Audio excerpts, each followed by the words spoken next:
You know, again, whether it's like in Sambo or freestyle judo, you hold the guy, get your 4 points for your 20-second submission. The referee will say, okay, go for your submission, okay? Or you're in a submission grappling tournament, you're sticking a guy, you can't win by a pin, but you can get by a tap out.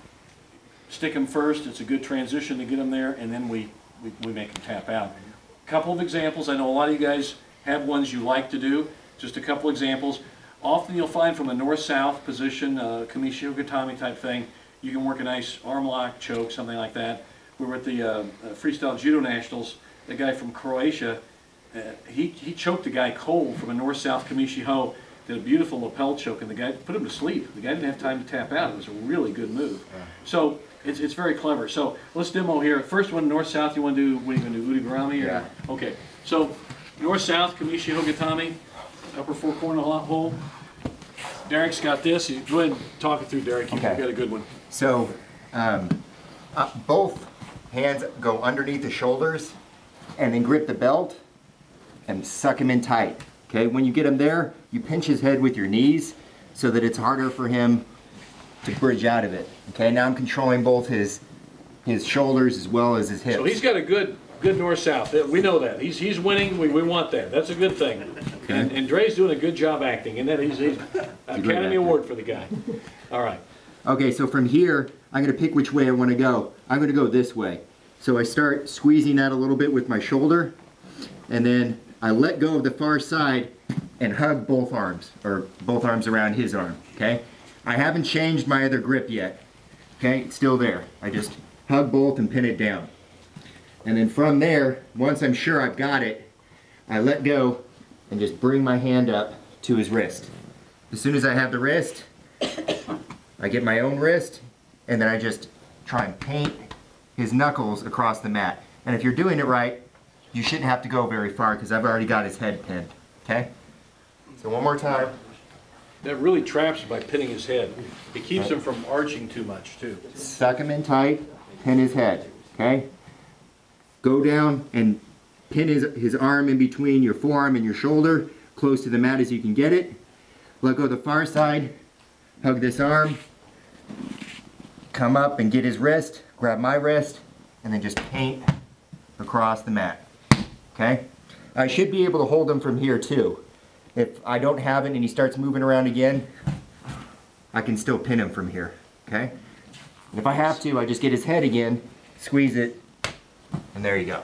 Now that's one example. Another one is like a kesa, head and arm, scarf hold, kesa gatami, into, which arm lock you want to work on? I'm going to go bent, I'll show bent and straight. Okay, so here's a classic example. He's sticking him with a good kesa gatami. Right. This is why, notice the right hand, this is why we don't go around it, we trap it like this, so we can manipulate that, and he can't bridge and roll, he can't grab. See, Dre's unable to grab, and he can control that arm much better.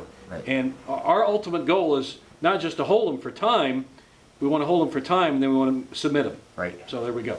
Right, okay, so if you're comfortable pinning from kesa, just do your normal kesa. I like to grab behind my knee and really squeeze his head. It makes it harder for him to bridge and roll out.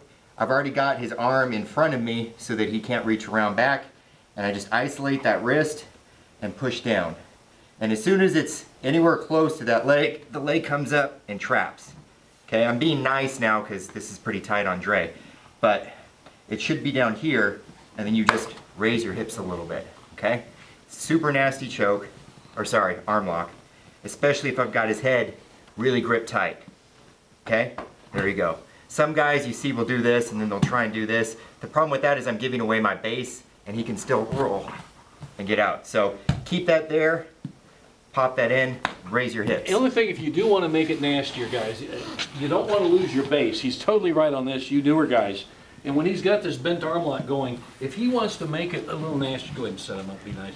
But see this hand? He can just push on that and crank it even nastier. And so instead of giving up your base, if you really want to bend that elbow nasty, that makes it work too. Okay? Small things make big things happen. There you go, small thing right there. And worst case scenario, if you really aren't comfortable with this, dig an underhook on his far side. He can't get your back from here, and it makes it really hard for him to either shrimp or buck you off. And I can still pin him and finish from here. okay? So one of those two, either one is good, okay? We good? And then those are two examples. straight. Anything else? You good? We're just gonna do straight. Straight, just go to straight. Okay, so the way to get out of this, he straightens his arm for you. So usually I go for the bent first, and then he's gonna help me out and straighten it right there. And from there, if I'm smart, I still have his wrist, and I can just put my shin on it, right? Or foot, okay? Or I can trap it like this, and then just try and squeeze my knees together. So whichever way is more comfortable. Big guy, you're probably gonna just use your shin, okay? Because that's really simple, okay? Littler guys that are really flexible, this is probably the most pressure you're gonna be able to put on it because you can really step down on it. A lot of guys just loop it over though, really. Yeah. Just like that and trap. Yeah. Make sure though when you do this, don't just loop it like that. Bring it back and squeeze his wrist, okay? Because that's making sure it's hard for him to wiggle his arm around, and then I just have to move my knees together, okay? And notice the hip position. He's kept his hips correctly aligned and working and riding. You know, pin is basically a ride. You know, he just happened to be on his back, and you really got him stuck. So these are just a couple of examples, actually 3 examples of holding a guy and then working into a submission. It's an art in and of itself, and not enough people practice it. So let's work on sticking him, and then say, okay, then I'm going to transition to my submission. And we didn't do a choke. You could do a choke. You can do a leg lock. You know, whatever sport you're in, work it in. Okay.